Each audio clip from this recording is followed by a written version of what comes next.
France Info. Vous êtes peut-être copropriétaire, eh bien sachez que les règles de fonctionnement des copropriétés vont changer en 2020. On va en parler dans C'est ma maison. Le gouvernement a publié le 30 octobre dernier une ordonnance en ce sens. Charlie Caillou, bonjour. Bonjour Mathéo. Conseiller juridique pour le site immobilier PAP.fr. Pourquoi cette réforme du droit de la copropriété d'abord ? La loi qui régit la copropriété, c'est une loi de 1965. Alors même si elle a été régulièrement modifiée par-ci par-là, il fallait la toiletter et répondre à certains dysfonctionnements sur la prise de décision notamment. L'ordonnance est longue, elle comporte 40 articles. Ce matin, on va se concentrer sur 3 points. Le vote par correspondance, la simplification des majorités et puis les pouvoirs accrus du conseil syndical. Alors on commence par ce point. Tiens, d'abord, rappelez-nous ce qu'est le conseil syndical. Le conseil syndical, ce sont les bons élèves de la copropriété, les propriétaires les plus dynamiques qui sont désignés par leur pairs. Le conseil syndical donne son avis et contrôle la gestion du syndic, mais il a très peu de pouvoir de décision. Le seul organe qui prend les décisions, c'est l'Assemblée générale des copropriétaires qui se réunit une fois par an.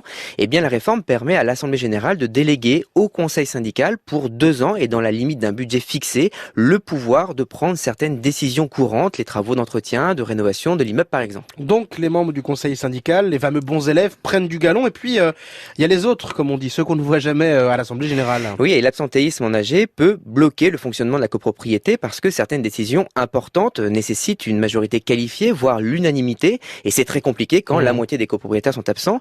Pour endiguer ça, la réforme précise les modalités du vote par correspondance. Le problème, c'est que les résolutions sont discutées en AG et parfois modifiées avant d'être votées. Et si c'est le cas, eh bien le vote par correspondance ne sera pas pris en compte. Alors je rappelle que quand on est absent à l'Assemblée générale, on peut aussi donner procuration à un autre copropriétaire. Vous disiez, Charlie, tout à l'heure que les majorités de vote seront également simplifiées. Alors oui, et ça c'est un peu compliqué. Aïe. En fonction de la gravité de chaque décision, il faut atteindre une majorité plus ou moins difficile à obtenir, majorité simple, majorité absolue ou double majorité. Pour échapper au blocage lié à l'absentéisme, la réforme permet, lorsque la décision n'a pas obtenu la majorité requise, mais a tout de même suscité l'adhésion d'un minimum de copropriétaires, de procéder immédiatement à un second vote à la majorité inférieure. Ce dispositif de passerelle existe déjà actuellement, mais il sera généralisé même sur des questions graves comme la réalisation de travaux d'amélioration, d'économie d'énergie, la suppression du poste de gardien ou la modification du règlement de copropriété. Vous aviez prévenu, c'est compliqué tout ça. Ouais, c'est compliqué. C'est compliqué. Alors la réforme entrera en vigueur le 1er juin 2020. On aura le temps d'y revenir plus en détail. Et de simplifier encore plus. Merci beaucoup, Charlie Caillou. À dimanche prochain.